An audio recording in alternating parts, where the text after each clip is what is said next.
அனைவருக்கும் வணக்கம்ப்பா. வாங்க இன்னைக்கு செம்பா கோதுமை ரவை கிச்சடி பண்ணலாம். இந்த பாருங்க என்னென்ன தேவைன்னு வச்சுருக்கேன்.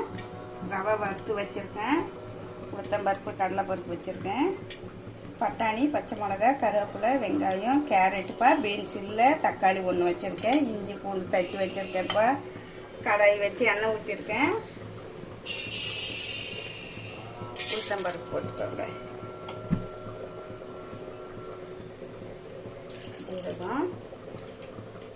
ஜீரகம் நான் கொஞ்சம் அதிகமாக தான் சேர்த்துப்பேன். கடுகு பொரியட்டோம்ப்பா. என் பையனுக்கு மட்டும்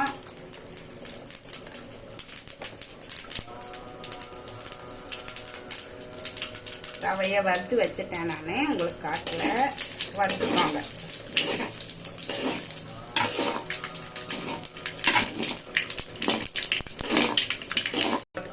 என் பையனுக்கு பிடிக்காது.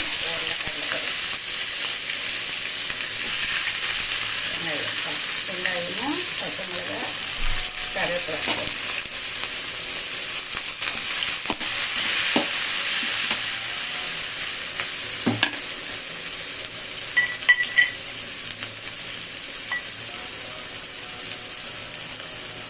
பூண்டு உரல்ல தட்டி வச்சிருக்கேன், அதை போட்டுக்கலாம்.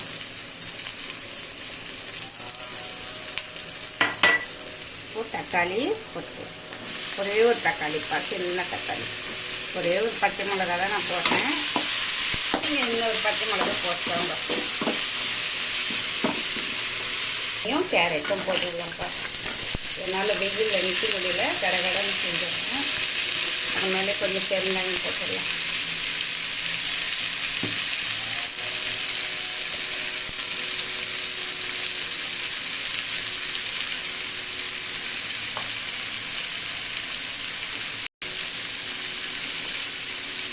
மஞ்சள் பொடிமா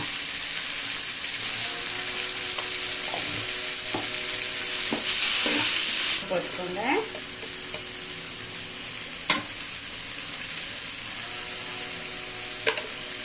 தண்ணி ஊற்றிடலாம்ப்பா. கொஞ்சம் தண்ணி அதிகமாக வச்சுக்கோங்க.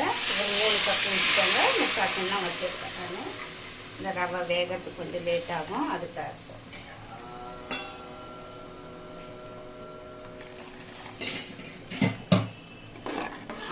மூடிடுங்க. நல்லா வேகட்டும். தண்ணி கொஞ்சம் கொதிச்சு வரும்போது நம்ம ரவையை போட்டிடலாம்.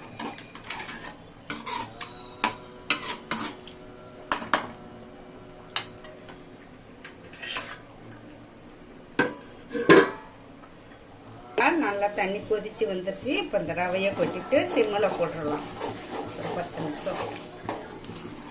உங்களால் முடிஞ்ச அளவு அடுப்பு குறைவாக வச்சுக்கலாம்.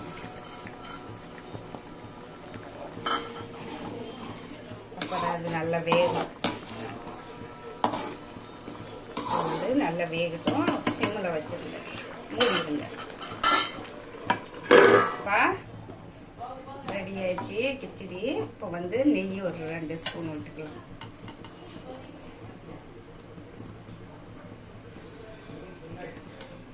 ஒரு ஸ்பூன் விட்டுக்கோங்க.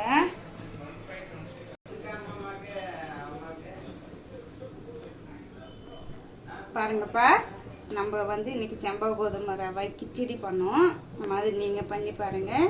எப்படி இருக்குன்னு சொல்லுங்கள். டேஸ்ட் ஏதாவது குறை இருந்தால் சொல்லுங்கப்பா. என் வீடியோ பார்க்குறவங்களுக்கெல்லாம் நன்றி, வணக்கம்ப்பா.